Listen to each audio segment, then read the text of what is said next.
So, welcome to the Righteous and Real podcast, where real talk empowers real change. I'm your host, Emilio, and I'm ready to talk about more in-depth conversation, not surface level talk. And we're going to just go over some pretty sick stuff. We got one of the most humble and most genuine people I've come across in the Valley. We actually started training together at right about the same time. I remember Synergy Fitness.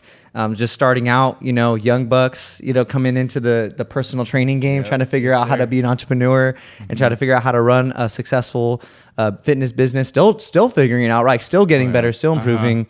But we got Gino right here, a bodybuilder, a man of integrity, a man who is extremely ambitious and disciplined is the words I would use to describe you, man. I'm really happy to have you on, bro. Thank you. And I mean all those words I just said. You know what I mean? It was like trying to find the right words, and I feel like God really brought me those right words to describe you, like discipline, integrity. Like you're just someone who is always on point, and somebody who always is like just someone who just shows and exemplifies like discipline. You know what I mean? Yeah, like nothing really gets in the way. You're always like same personality, same guy, never changed. Like, thank you. So I'm happy to have you on. Yes, Gino Flexin, Nate Gino. What's your like? What do you want to go by, bro? What's the thing? All the above, but a lot of people know me as Gino. So I've been rocking with that since everybody started calling me that. So it's just a ring that's been catching on.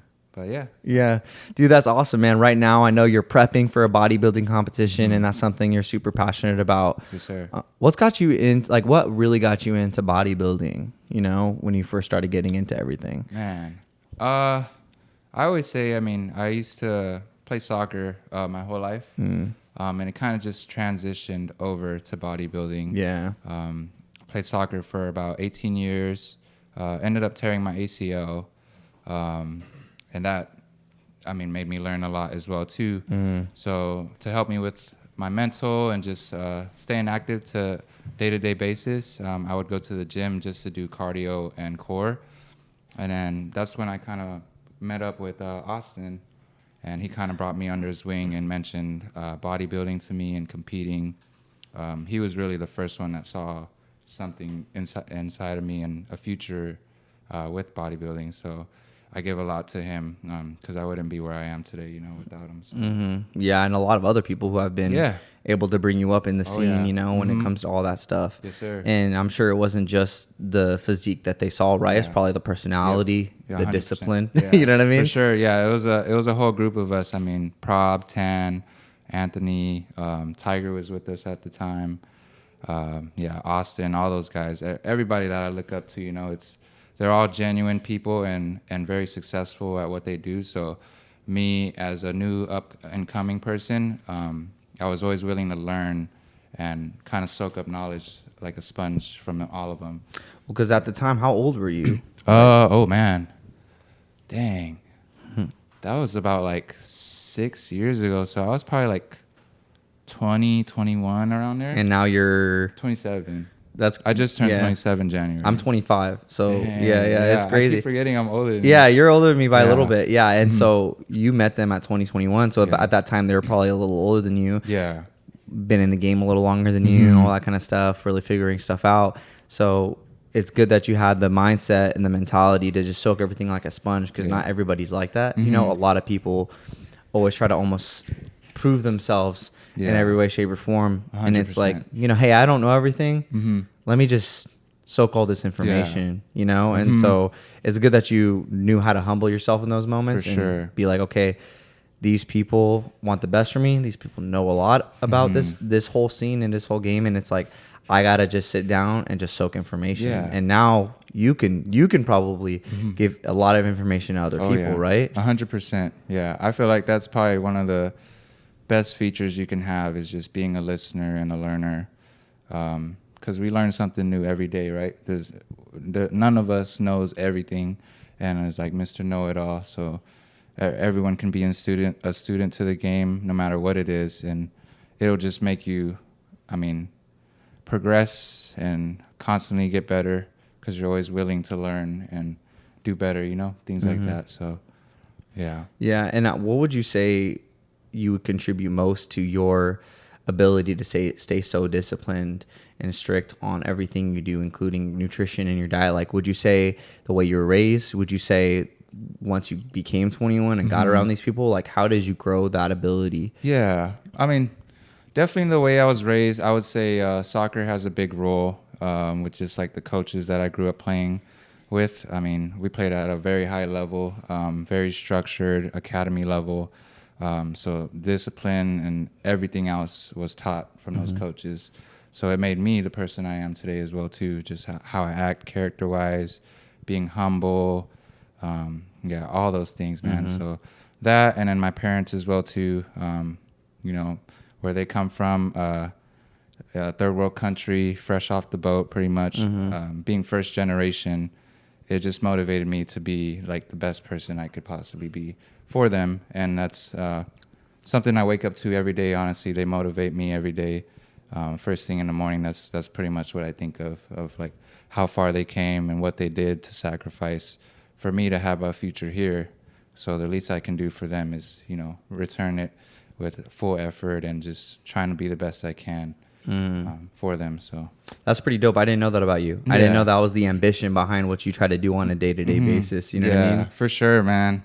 It goes down deep to the roots. So I'm definitely grateful to be here, born in America, because I always know that it could be worse, right? And just looking at like where my parents came from, running away from war, having to start over in a new country with no English, no friends or money and stuff like that, and creating a life for us. You know, it's very very inspirational, just to show like a model of perseverance. You know, no matter what you go through, it could be the worst of the worst, and you can still, you know, make something out of it. So yeah, no, and I feel like in your mind it must be, man, my parents went through all the sacrifice. What is me not eating this or that? Yeah, you know what I mean? Like, it's like this, the level of sacrifice to you. Oh, yeah. To a lot of people, it's like, man, I can't give up this food. I can't give up this thing. Yeah. I just can't do it. Yeah. To you, it's like, bro, like my parents gave up this, much less me giving up something as small as that, you know? For sure. Yeah, when it comes to like showtime, I could just get into like a certain mentality of always bringing my best and making sure that I do 110% on the workouts and diets. Therefore, like when I do go on stage, right, and I'm competing, win or lose, I'll always be a winner in my eyes, right, because I gave it my all.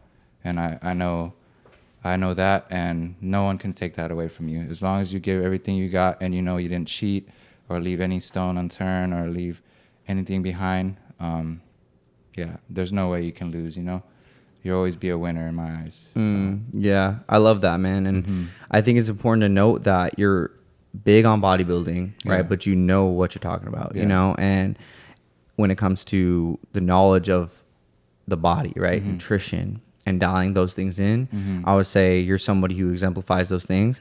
And so in your opinion, in your thought process, when you get somebody who comes to you, right? And this is just, and I'm just talking about somebody who's just a regular person. Yeah. And it's like, man, like I'm overweight, you know, I don't know what to do, you know, like where do you start them out personally as a coach? I mean, in the beginning, I always tell everybody that health is the number one thing that everyone should really focus on. No matter how much money you have, right? Health will always be on top. 'Cause you can be a billionaire, but if you only have like a couple months to live and cancer and all that stuff and diabetes and whatnot, what does that money really mean, right? So really the number one investment I tell people is your body and yourself, your health, because that's where longevity comes from. So I usually just start them off, I mean, with a good balanced diet, just trying to switch their food into whole foods, so like their diet onto whole foods, and just making their metabolism fire up, and just their body composition changing over time. Yeah, and just, it's pretty hard, honestly. I would say a lot of my clients, they probably enjoy most just being in the gym with me. Sometimes I'm just like a therapist to them, you know. And I know outside of the gym, they're not following the plan. So it's I get it all the time, honestly. That's real. I try to do my job and keep them accountable, right? But At the end of the day, you are in charge of what you do at home. I can't babysit you. I can't be where you are and force you to go to the gym or eat those meals, right? It's something that you have to do yourself, and that's where the self-discipline comes in. So That's so real. I feel like a lot of coaches probably aren't willing to admit that. You know what I mean? For sure, man. Yeah, and you're over here just saying it. Yeah. You know? I mean, you know, all we can do is give them the blueprint and pretty much guide them to, you know, their goals. But if they're not willing to put the work behind it, then there's only so much we can do, right? So. Yeah, and I feel like it's important to take note of that, you know, and at the end of the day, we can, as coaches, do whatever we can and whatever we need to do. But at the end of the day, like, the individual has to make the change themselves. Yeah. And that's an extremely good point that you're making. And when it comes to, you know, firing up your metabolism, making sure clients are coming in and following the meal plan, at the end of the day, it comes down to whether they want it or not. Yeah. You know? And so what's like one way you get your clients to just want more out of themselves? Man, honestly, I would say just leading by example has helped a lot. Just kind of showing that what I go through, it kind of feeds off of people, which, I mean, I love, honestly. When I motivate other people and inspire other people, it makes me feel great.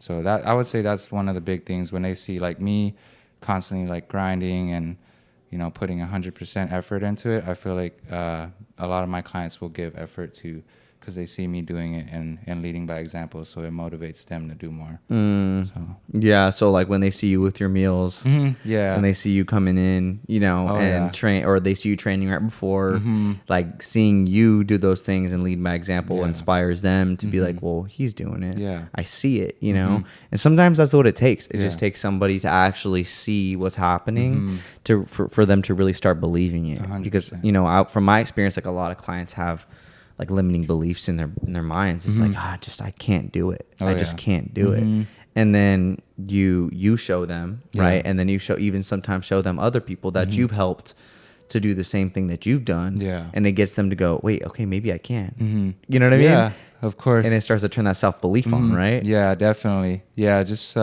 feeding them confidence and reassuring them like throughout the workout as well too, you know, because they can be kind of discouraged, I guess, especially at the gym we're at with JB, right? Like all the equipment is like top notch. You go in there and as an average person, you'd kind of be lost.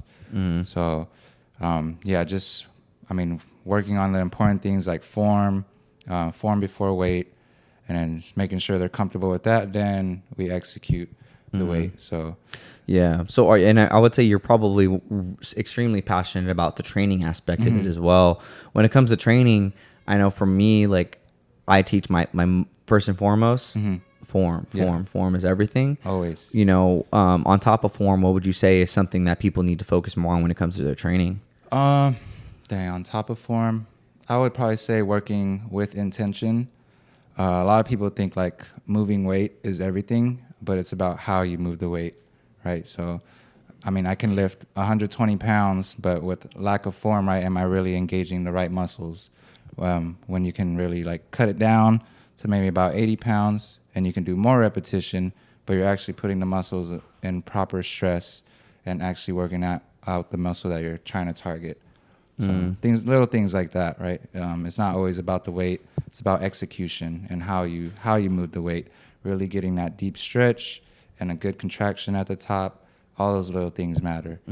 Yeah. And I think, like, I always try to tell my clients, there's movements that I feel like you can think about more as, okay, maybe I'm trying to generate as much force, you know, in this exercise. But as long as you go into the exercise with a specific intention, you know, like on bench press, when I bench press, I'm just barbell bench pressing. I'm not necessarily like thinking, oh, I need to like have this, you know, super slow tempo on the way down and this super like long squeeze and contraction at the top. I'm more focused on how can I use my entire body to generate as much force to push this weight up. But then when I go over to the cable flies, I'm thinking I'm having that mindset that you're talking about, where I kind of like separate it with my clients, where I'm like, hey, these are the bread and butter movements, and then these are like your icing on the cake. Yeah. You know what I mean? Like, okay, like the icing on the cake movements, let's focus on contracting. Let's focus on squeezing. Like, take a 5-second tempo on the way back and all those things. You know what I mean? Yeah. Would you kind of say something similar to that? Like, is Yeah. what you kind of tell your clients as well? Yeah, for sure. I would say so. I mean, like compound movements and stuff like that, right? Yeah. So, and then accessories as well too. They're different in their own aspects, right? You would generate more power through like compound movements and stuff like that. Whereas as far as accessories, you would go less in weight, but focus more on like the slower stretches and stuff like that, and kind of focusing on like the details. Yeah, and more like the compound movements are more for just like mass and growing and actually pushing that weight. Yeah. Yeah, that makes a lot of sense. And I feel like that's a good point, especially with what you made earlier about how you move the weight. It doesn't matter, like, you know, necessarily just moving the weight. Yeah. You know, I make jokes with my clients is like, and we'll go back and forth. It's one of my younger clients who I train with, and we'll always joke around, and like sarcastically, we'll be like, "Oh no, it's all about how much weight you move. It's all about just," and we'll just joke because we know it's stupid. You know what I mean? Yeah. Because at the end of the day, like, you know, right? You played sports. Yeah. Your best ability is your availability. Yep. You know what I mean? 100%, yeah. And so when your best ability is your availability and you're not available, what are you going to do about that? You know what I mean? And so, like, it's important. That's why form is like the biggest thing. Yeah. Safe. You got to be Always. safe. Yep. You know what I mean? Always, man. Just preventing injury, right? I wouldn't want anything to come back to me in a negative way, or like have my clients injured and then have them out of the gym for a long time. So that would mess with me and like my business and then their progress as well too. So I would never put them at risk or justify their results or their body by pushing them and not fixing their form, right? So that would be wrong of me as a trainer, not showing you the correct way to do things and why you're doing these certain things as well too. Yeah, and I feel like having safe form is one of the most important things you can ever do in training. Oh yeah, and then you're gonna get the best results from it too, right? Because you're gonna be able to not only do it properly but do it longer. Game changer. Man. I Yeah. mean, in the beginning, I had that issue too, right? My form was really bad until my coach now, Tan, he was the one that really told me to just like focus on my form, because like a dumbbell chest press, right? I'd had my elbows super flared, so I wasn't even like hitting my chest and stuff like that. But when he made me learn about mind to muscle connection, that just changes everything, man. When you really just slow it down and just think about where like you're targeting and contracting, all that stuff, it's a huge game changer, especially in bodybuilding. So, And I feel like a mind to muscle connection is so underrated. You know, it could be hard for some people. Yeah. It's like, what does that even mean, you know? But you'd have to really kind of just like focus and think about it to really understand it. Yeah, it's all about execution, you know? Exactly. Like how you're executing it from top to bottom, you know? And I think what you're explaining is more of a methodical approach to how you lift weights, you know, versus, again, people think of it as something simple. Like, let me just go to the gym and lift weights. I'm like, no, man, it's more than that. Yeah. You know, like, you have to learn how to practice the weight, right? Like when you're first learning how to do proper form, you're practicing that. You're not just going in and moving weight, you know, you're not going to get results from that long term. Yeah. Or going through the motions, right? You got to have a certain intensity and also working with intention. How do you feel when people just kind of have this mindset when they go to the gym and when they kind of like go about their fitness level in a sense of like going through the motions, Going you know? through the motions. Because you say that and it's like, when you say that, it's like going through the motions. Like, what does that even mean for people when it comes to the fitness? I mean, they're probably not too serious about their goals, I would say. Or maybe just not as informed. Maybe they do need somebody to like help them out and actually give them knowledge about it. But yeah, I mean, I can't really say much because I don't do it myself. Every workout is with intention. I know exactly what I'm doing and all the movements. I calculate everything. I track everything week by week. So I'm always progressing, right? You always want to progress. That's the goal. The thing is, when you go to the gym and you're just going through the motions, right? You don't really have like a set goal, I guess. You're kind of just like content with like going to the gym and, getting some blood flow and working out muscles, but not really getting a good, pump or workout, Yeah, well, what's measured is managed, right? Mm-hmm. So like you said, you're tracking, you're going to the gym, you have intention, so you know what's coming in and out of your body, you know what's coming in and out inside the gym, you know what I mean? Like, and you understand the work that you're putting in, and you understand you're gonna reap the reward at some point, because you're stewarding your body properly, right? And so when you train, and I'm the same way, like I hate, and I call it like people go with the flow, go through the motions.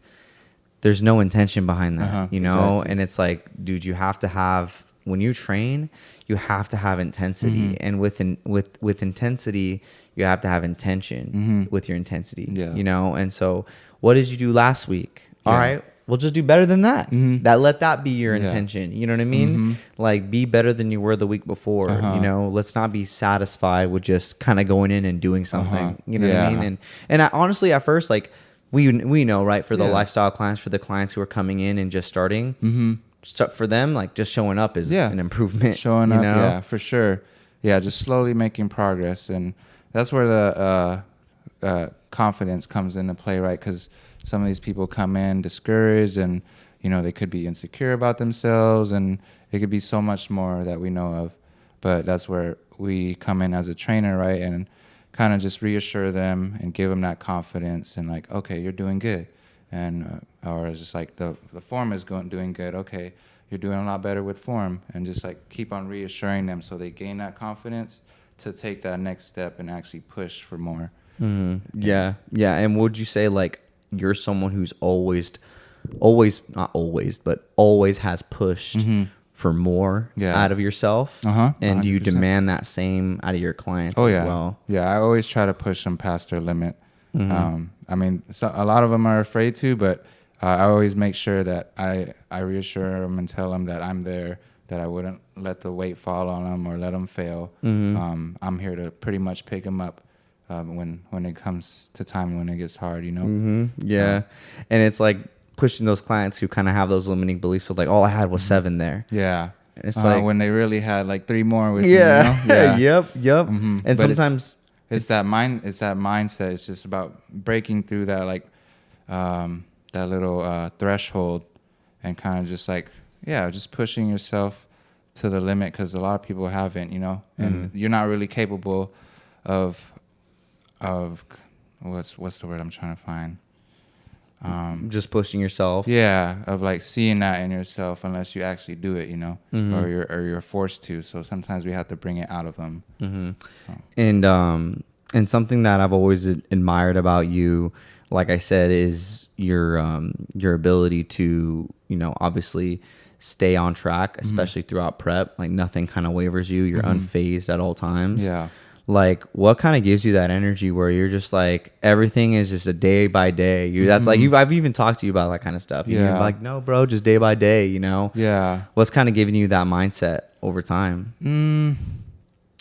I mean, I would say the goal, obviously to qualify nationally, and then, hopefully try to get my pro card. But also I have a lot of people that, look up to me and support me, so I can't let them down. That's your accountability right there. My accountability. And also for myself too. I can't let myself down. So I make sure I do everything that I need to in order to achieve my goals. So even if I don't, I know I tried everything I could. So. Well, let's talk a little bit about like your bodybuilding career as of now, and then like what your goals are in your bodybuilding career. You know what I mean? Yeah. Like, what are your goals? What have you done, and where do you plan on being? You know what I mean? I've only competed 3 times. So this coming up show will be my 4th, and honestly, my biggest show. So it's nice to take it outside of Fresno and see what the competition is like, and see how I stand against good competition. So that way I can get better, But dang, I kind of lost track of what I was saying. No. You're talking about how you're going to compete outside. You're going to see where you can, improve on by competing against. Like, you're not going to improve unless you compete against the best. You know what I mean? Yeah, for sure. I think it's just constantly getting better and beating my last package after every show, right? that's the competitive side of me. I like Yeah. competing. Ever since playing soccer as a young kid, and now it's transitioned over to bodybuilding. But it's not me competing against who's to my right or left. It's more so myself. So as humble and as you know, like genuinely reserved as you people may think, or as you feel and seem, like you actually have this fiery side of you that's extremely competitive that people probably don't know about. You know what I mean? Unless they're close to you, right? Yeah, for sure. Like, so how does that like kind of show on stage? You know what I mean? Oh man. I mean, usually through Gotta elbow the person next to you. Yeah, it gets a little physical. Yeah, yeah, it can be, huh? Yeah, just being confident in yourself, and I had to learn that from my first show. Presence and presentation was something that I was lacking in. So ever since that day, I mean, everyone that was there, they knew I was like bawling my eyes out because I got second place, and it wasn't first place. Me always having like high standards for myself, I never accepted a loss and never settled for less, you know. But I've learned to take a loss and learn from it so I can get better. But yeah. Yeah, well, and before the podcast, we're talking a lot about just you taking things at the chin and just like getting through stuff and improving and getting better with all the things you have to balance, in life. Like for me, it's like my wife, my daughter, the podcast, the business, you know, and it's like for you, you got a lot of things going on as well. If you want to talk a little bit about that too, you know what I mean? I mean, yeah, it's important to keep a balance, having a girlfriend and having a business and stuff like that. It's a lot to juggle, honestly, but it's very manageable as long as you just prep ahead and kind of just prepare yourself for success, rather than not prepare yourself and kind of going day to day and just like, yeah, sometimes you end up falling behind, things happen, right? But when you prep ahead, right, you're always prepared for any situation. But yeah, you kind of just have to endure everything and just persevere through, the good, the bad, and yeah, just constantly do what's best for you. I always tell everybody that. Yeah, and then I know you're also a man, of faith, right? And you're somebody who is about putting, maybe others' needs above your own, right? And like doing what's best for you, but not at the cost of somebody else's detriment, right? Because you're all about family. You're all about people. Huge. All about kindness, right? And that all kind of blends in with the way you go about your like fitness and your lifestyle. You know what I mean? Yeah. So like that in and of itself is part of that balance that you're kind of speaking about.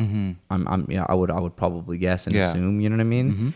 And so how would you say like your faith has kind of been implemented when it comes into like your fitness? You know what I mean? I mean, you always got to have faith, man, in yourself, in God, or whatever you believe in, right? That's kind of what helps you stay like afloat and kind of just like, when those bad times do happen, right? You have that faith to kind of just crutch on and just lean on a little bit. But yeah, just, me, myself, I believe in Buddha, but it's always about just like being a good person, moving with good intentions, because karma is real, right? So we believe in karma and we believe in the afterlife. So it's about who we are here, present on earth, being a good person, things like that. It all correlates with everything. Yeah, and it's like me as a Christian, I believe in Jesus, I believe in God, right? Sure. But we, in similar ways, we're, it's all about loving people and treating others with respect and kindness. And that's something you do on a day-to-day basis, you know what I mean? And you keep that standard. And I think like it's interesting how people can look at these different, people and go, they may have different beliefs or whatever the case may be. But at the end of the day, they all have the same purpose. Yeah. We all have the same, same in similar ways, So, I believe Jesus was a man who came down on this earth and set the biggest example of sacrificial love. Yep. And I feel like that's what I'm called to do as a man, and I feel like that's what most men are called to do, and should have that desire in their heart to be sacrificial, Like the moment we started this podcast, you said, it's important for you to be like sacrificial to where, you look at your family and go, they sacrificed for me. I need, now it's my turn, you know? Definitely.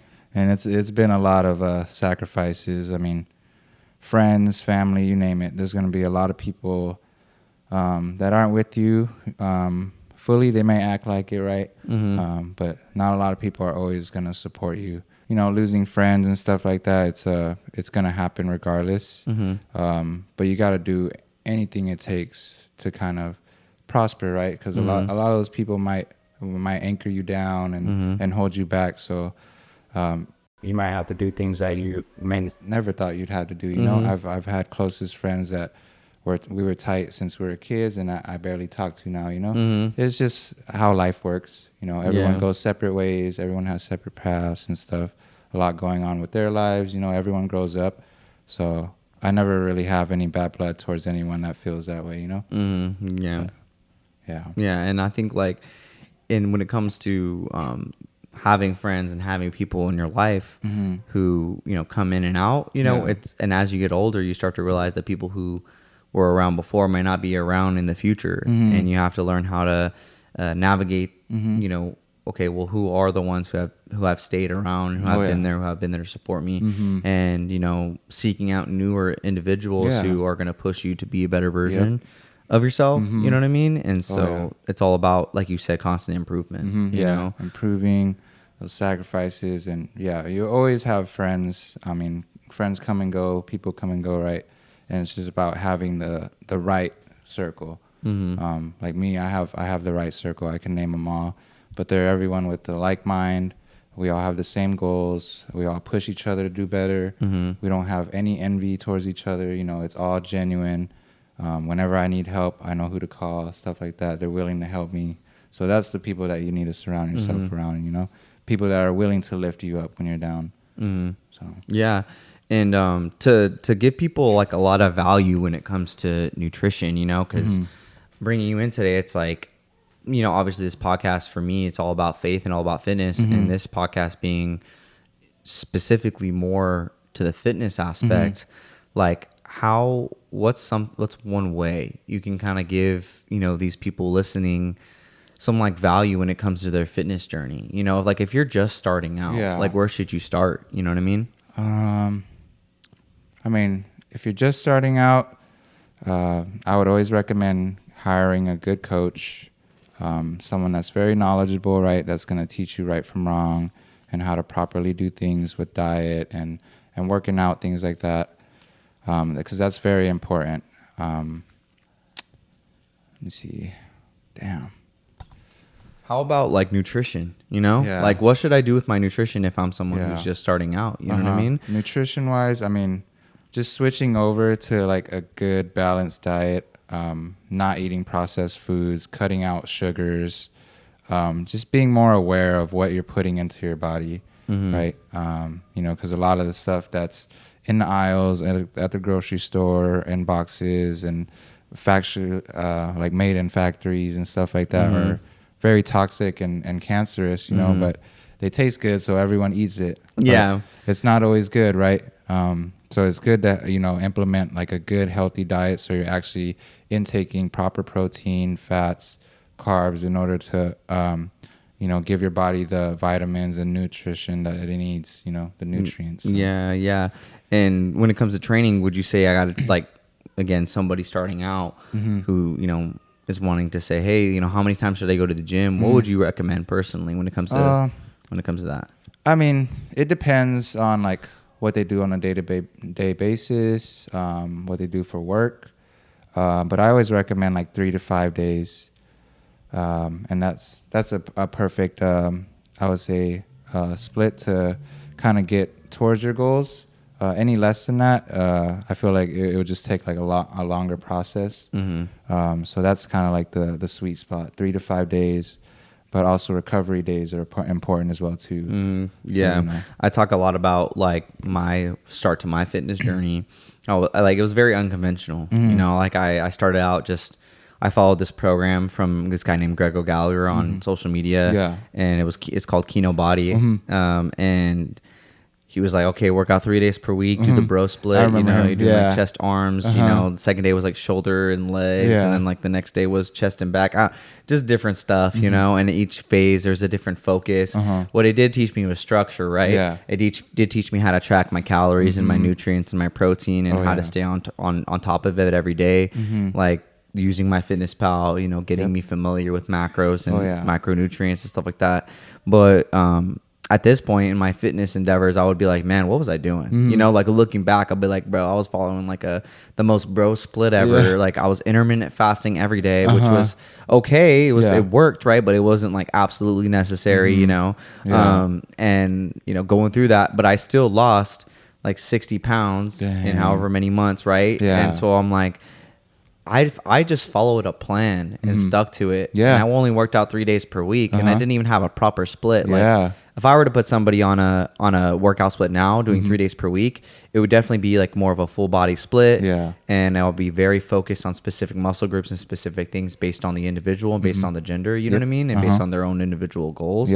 And it's like back then, bro, I was just following the most bro split ever. You know what I mean? And like, but you know, to this day, I'll still do some of those exercises that I had done before in that program or whatnot. But like that taught me I can get this done in multiple ways, you know? And so it just goes to show like how many ways there are to get one thing done. You know, the goal is to be fit, healthy, strong, and capable, and to fully live out for the message I like to send out to people is to fully live your life to God's purpose, you know, for God and for his purpose. And how can you fully live God's purpose if your body's not fully capable, you know? So like 3 days per week, like you said, is a great place to start, you know? Sir. And a lot of coaches will say, you need to work out 5, 6, whatever, or people will say that, right? Or I mean, honestly, I wouldn't even say coaches. I would say like clients, you know, people will be like, well, is 3 days enough? And it's like 3 days is more than enough. If your nutrition's on point, you know what I mean? Like, and that's the huge thing, man, is just having a good nutrition. Like it doesn't have to be like super strict, right? Like the 80-20, 70-30 rule is perfectly fine for like the average person, unless you're competing like myself. Like you shouldn't have to be super strict on your goals. You know, you can, there's, you know, diets now that you can do that are not just chicken and rice and stuff like that. It's just tracking those macros and having a good balanced diet, and then you can also enjoy things outside with your family or whatever the case may be, you know, but having more whole foods than you are, you know, processed foods and just fast food as well too. Yeah, fast food is a big one. It is, man. What was your favorite fast food? Like, or what is your favorite fast food? Dang. I mean, right now? Yeah. Is In-N-Out considered one? I don't think so. No? No, I guess it is. I guess it is. In-N-Out. I think In-N-Out's fast food. Because it can be quick, but I feel like sometimes In-N-Out low-key slow. I mean, yeah, for sure. You know what I mean? It's so busy, yeah. But I mean, I haven't been to like McDonald's, Taco Bell, or like to like, any fast food in a long time. I can't even remember. Yeah, it's probably been at least like 2-3 years. No, dang. Yeah. And a lot of people can't say that, man. Yeah. I mean, I the last time I ate fast food was about 6 years ago, until I had gone on a bachelor party trip with my friend Phil for his bachelor party, and I had a McDonald's McMuffin. It had been a minute since I had that. Don't worry, I wasn't prepping or anything. You know what I mean? But I had a McDonald's McMuffin, and no, I felt bad. I felt like I was like on a streak, bro. What? I was on a streak without no fast gosh. food. You know what I mean? Yeah. And so I'm glad you haven't broken that, man. No, yeah. I mean, just like with my mind, I've been doing it for so long. I kind of just like program my body to not want these things, you know? Like I'm okay with living the rest of my life and not going to these fast food places. Like I'm cool with In-N-Out because they have great ingredients, right? They cook everything right in front of you. You can see everything. Very limited ingredients. And then Chipotle, those are the two only places that I really go.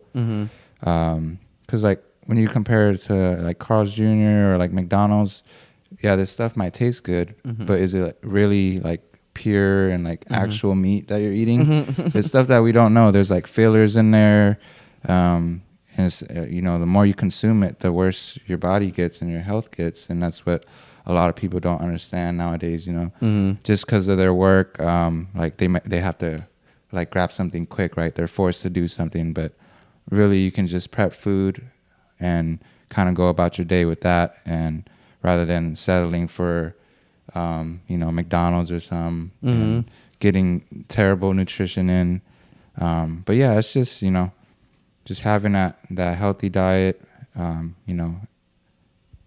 not overeating, not binge eating, and kind of splurging on all this toxic stuff that's surrounded by us. Yeah, it's so addicting. It is. Yeah. It is. It honestly is. But yeah, it's terrible right now in America. We're like the number one like obese country right now.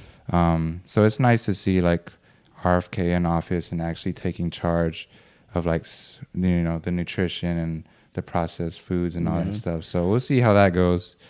Because I think we definitely need it. Yeah. I mean, when you look at like other countries, right, you can go there and eat there, but the ingredients are different. Like, or you can go to Italy and eat pasta and pizza all day, and you can come back and barely gain like 5 pounds, compared to like here, where we do the same, but we're gaining like 30 pounds and over time, Yeah. I feel like America makes everything so calorie dense. Yeah. And like the opposite of nutrient dense. Yeah, for sure. And so I feel like makes it harder for us to stay on a diet, to stay on track, and keep our fitness in tip top level. You know what I mean? Yeah. Because there's so much temptation around us to consume on, junk food and it's funny because one of the things I do like during prep, right? So like the last couple of weeks, I'm usually pretty struggling from being deficient and just like depleted and stuff like that. Yeah. I used to watch like mukbangs of like people just eating like really everything, bro, and I would just kind of just watch it, and it just like, I don't know, it kind of just like made my mind stronger, but inside I'm like suffering, and I'm just like, dang, I wish I could have some of that. Really? Right now. Yeah, but it's, I don't know, it's just like a thing I do. It's that's weird. Intense, bro. Yeah, dude, when I get like locked in, I'm just like, all right, how bad do you want it? Let me just watch some mukbangs and have people dip a Big Mac in a bucket of cheese and Big Mac in a bucket of cheese. That's crazy, bro. Munch on it. I feel like that would just make me like be like, oh, that's nasty. You know what I mean? Yeah. It honestly helps too. Yeah, it helps like, because I'll be like, no, I don't want to be like that. No, yeah. You know what I mean? Yeah. Well, that's overindulgence. Yeah. So in the Bible, it's like gluttonous, right? It's called gluttony, right? Yeah. So it's like overindulgence and something that's just unproductive for your body and for your mind and for your spirit. You know what I mean? And so at the end of the day, it's like important to not overindulge and consume of those terrible things that are just not good for your health and longevity wise, and so would you say like every single day you eat clean when you're not on prep? And if you're not eating clean, like what do you typically eat? Oh man. Yeah. I mean, I would say this last like reverse, I did pretty bad myself. Like I let myself go, honestly. But yeah, it's just about finding that balance, and just, you don't have to eat completely clean on like an off season, right? I'm sure coaches like give their guys refeeds all the time throughout, bulking and reversing and stuff like that. So you get to enjoy certain foods. Yeah. But still, you want to keep like a majority of your calories clean so you can grow as much lean muscle as possible. We've talked a lot about reverse dieting. Yep. We talked a lot about creating a high metabolism. How do you go about that with your clients? Reverse dieting them. Reverse dieting. I mean, I've only done it to like a couple, because a lot of people, they just like getting down to a certain weight and then kind of just maintaining. They don't really want to grow after that. But yeah, it's just like my client, my first client, Johnny, my cousin, like he was pretty much like the guinea pig and like me learning on how to do things. But he was like a smooth process, and it made it so much easier for him to do everything to the T. So, I mean, we would just like cut down week by week, just slowly trim down the calories and the macros, and then upping cardio as we go. And then once we got to like a good lean point, then that's when we started reintroducing more carbs, more calories, so he can grow after that that cutting phase. Yeah, because when you're that lean, you're insulin sensitive, your body's absorbing all those nutrients, and it's able to bounce back and build muscle a lot quicker than if you were already at a higher body fat percentage, correct? Very hypersensitive, so your body is just absorbing everything that you're eating. So that's why, like eating cleaner is probably the most efficient way to grow muscle from a reverse. Because when you just doing like a dirty bulk and stuff like that, like you'll gain a lot of weight fast, but it's not good weight, you know. And then when it comes down to cutting, it's gonna be a lot harder. Yeah. So yeah, for me, when I got to competing, I ended up just eating a bunch of bad food after, you know, not really taking care of my body the way I wish I would have. And it ended up leading down kind of like this hole of like slowly gaining weight. You know, I had a lot of like, you know, excuses. Some could say is valid, you know, but to the level and standard I hold myself to, they're not valid, you know. But like, for example, I had, you know, just gotten engaged, so I was getting married right after that, right? I went on my bachelor party, I went on my honeymoon, I came back from my honeymoon, and I found out I was having a kid, and then my kid, you know, so there's all these things that ended up popping up, and at the end of the day, like, those are valid, like, if there's going to be any excuse, those are some valid excuses. That's life, man. That's life, but I know to my standard, I wish I would have, you know, push through all of that and set a better example for not just my family, for the people around me watching me as well. But it's hard, you know, and I know after a bodybuilding competition, your body's primed to gain muscle and like put on mass.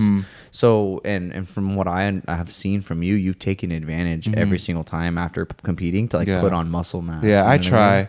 I mean, my goal is always to like work on my weaknesses. So I always talk to the judges afterwards, trying to just get better and see what they see in their point of view, right? Like seeing what I need to work on. So therefore, like when I come compete again, I make sure that I bring a better package and a more complete package. So yeah, it's just about getting better and just constantly improving and turning those weaknesses into strengths. I constantly preach that. So like when it comes to turning a weakness into a strength, like is it sometimes you have to turn a weakness into a strength, or you have to replace that weakness for a strength? You know what I mean? Yeah. Like do you sometimes have to go, okay, this person, you know, this individual, or, you know, I may feel weak in this moment, but how can I find strength either in this moment or through something? Yeah. You know, I mean, just constantly working on it, repetition, right? It's always hard in the beginning, but the more you keep on doing it right, it'll get easier and it'll keep strengthening up. So the repetition is key. When you say repetition, you mean practicing and really focusing on growing? Like when you say repetition, what do you mean by that? Just staying consistent, like throughout the day, throughout the weeks, right? And working with intention. And like, so I would say like my biggest weakness going out of my last show was my back. And that was the number one priority. So I would sometimes even hit it twice a week. And really focus on growing that area, so it becomes a lot bigger and a lot stronger. Yeah, and I feel like noticing those things in your sport is important. You know what I mean? And you know how you kind of keep that balance of, you know, how do I, you know, learn how to improve my body and like be picky about my body, but like not let that self sabotage, you know what I mean? Because I know for a lot of bodybuilders, it's like an unhealthy mindset, you know, they get into when it's like all they think about is how they look. That's it. You know what I mean? And it can become pretty unhealthy. So how do you kind of balance that? I mean, that's where the being like open-minded and always like learning comes from. Just, you know, being willing to learn and like ask people for these criticism, right? Because it can be collective criticism. It doesn't always have to be like a bad thing, right? Anybody could say anything about me, but it's about how I take it, right? So you just want to, you know, take everything with positivity and it's not always an attack. It's, you know, it can be something that'll make you better. So it's just about just perspective, honestly. That's what everybody always, I feel like, especially in our generation, everybody's so sensitive. You know, it's like, oh, stop attacking me. Like, how do we have that like ability to just take information or take criticism and absorb it and then learn from it? You know what I mean? Yeah, I mean, I guess everyone's different. But something that always stuck to me is something my mom told me ever since a kid, right? Anybody could say anything to you, but words will never hurt you physically unless you let it, right? So, yeah, it's just, you know, like I said, not taking anything with attack and just try to look on the positive side of things, even when it can come out bad. So what if somebody is telling you something negative and like they mean it negative? You know what I mean? Like how do you kind of receive it from that point? Do you seem like the person to kind of have a calm attitude about it, but yeah, you always want to keep calm and just keep everything inside, I guess, and just kind of prove them wrong. I mean, if anybody doubts you, no matter what it does, right, you just take it with a grain of salt and, you know, keep your head down and just grind and just, you know, prove them wrong, man. Yeah, I've been seeing, you know, it's funny that you say that. I've been seeing this this guy on Instagram who kind of says the haters will hate, you know, and if they hate on you and they say something negative about you, and in 10 years, you know, you find yourself in the position that they were telling you were going to be in. They weren't hating. They were just right. Yeah. You know what I mean? Yeah. And that's like, that kind of sucks to hear, but it's true, you know? Insane, you know, like. Mind blowing. Yeah. Yeah. No, that was a good one. Yeah, no, bro. That's it's true though. true. Like, so, you know, it's when it comes to people hating on you and people putting negativity on you. Like the point is just to prove them, like you said, prove them wrong. You know, make sure they're not right. Yeah, for sure. And I mean, you're gonna get that no matter what you do. Honestly, people are gonna always talk. They're always gonna have something to say, no matter whether you do good or bad, right? So you just gotta keep doing whatever you want to do and whatever makes you happy. Yeah.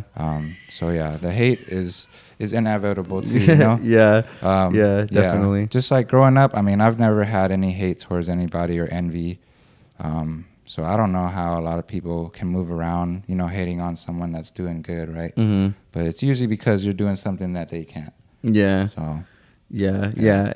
That's real, man. That's for sure. That's intense, you know? And I feel like people might take that, you know, the wrong way, but it's true, you know? Like, I think it's important to always spread positivity, but, it is. you know, when there's people who are, you know, not necessarily rooting for you and hating on you, like, there's a decision to be made. Like, I can either, you know, not engage with this individual or like treat them with love and kind of give them that opposite effect, you know? Like, because they want to see you like get out of character and like, you know, do things that you don't want to do, bro. You know? Yeah, I'll get YouTube comments sometimes that are like get negative, bro. Yeah. So negative. I'm like, I just tell them, God bless you. You know, I try to like just kill it with positivity. You know? I mean, yeah, I remember like a while back, I used to get like people making fake accounts and like commenting on my pictures, really, dude, and like calling me like a steroid, like blah blah blah. But like, you don't even use steroids right now. Yeah. Because that's what I'm saying. Like anybody can say anything, but only you know the truth, you know. And the people around you that really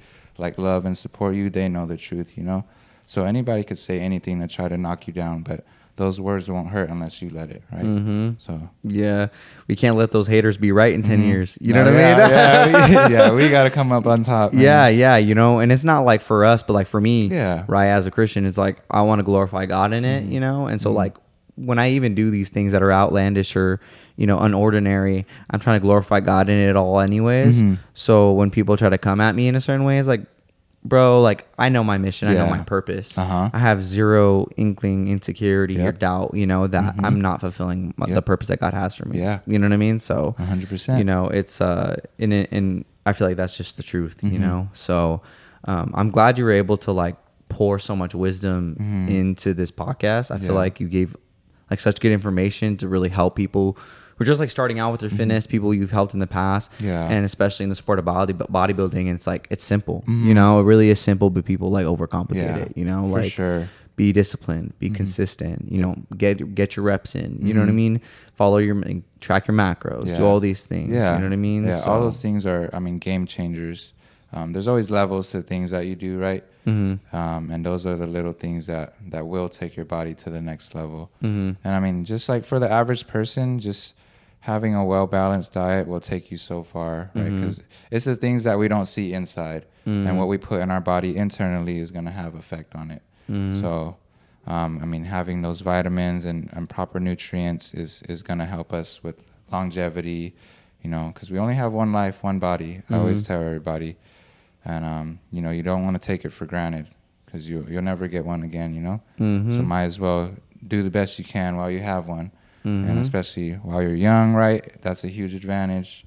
But even when you're older, right, it's never too late. You can be 50, you can be 60, right, as long as you start somewhere. Yeah, no, and so many people think once I'm 50, like, oh, well, I should have done that back then. Like, that's not the case, man. You're here, you're now, and let's take advantage of it, bro. And let's fix those habits. You know what I mean? And let's make a change in your body and your life. So I really appreciate the conversation we've had today, and like you coming on here and having a great talk about fitness and health and longevity. And I know you're passionate about it. You know, I really want to know, and really want to make sure everybody who's watching this and listening into this knows where they can find you on social media. You know, give you a little follow or a little like, whatever you need, bro. They can give it to you, bro. I mean, not the haters, or maybe the haters too. Maybe the haters everybody's too. Invited. Yeah, everybody's invited. Yeah, I take all kinds of support, you know, bad and good. So where can they find you, brother? Where can they find you? I mean, on Instagram, Gino Flexin, GinoFlexin. Yeah, and make sure to follow him, and make sure to follow his, especially if you're passionate about bodybuilding, make sure to follow him because he's going through a whole journey when it comes to bodybuilding. And if you watch him closely, you'll learn a lot, and you'll see the dedication he puts into the craft, and see how he goes about it. So dude, I appreciate you coming on, man. I appreciate you. Yeah, I appreciate it, man. I think that's my purpose is you know, to motivate and inspire others. So there you go. There it is, man. Yeah, definitely, man. I get it a lot that I feed like good energy to other people, and it makes me feel good as well too. So that's why I love what I love what I do. You know, just informing people about how, you know, health is very important, and just doing better for yourself. Yeah. You know, never settling for less and always striving for more. There you go, man. God is good, bro. I love that, bro. Sure. And I love your purpose statement, and continue to have that mindset, man. Yeah. And we'll have to talk again. Yeah. And I'm excited to hang out with you, meet you again today after so long. You know, we used to work at the same gym. I feel like we used to talk so much. I know, man. It's been a minute. And it's been a minute. So I'm just super happy to hear you doing good, and you're like improving in every aspect. Likewise, bro. So hope you guys stay righteous, stay real. We out. Peace. Bro, I love that outro. I don't care what people say.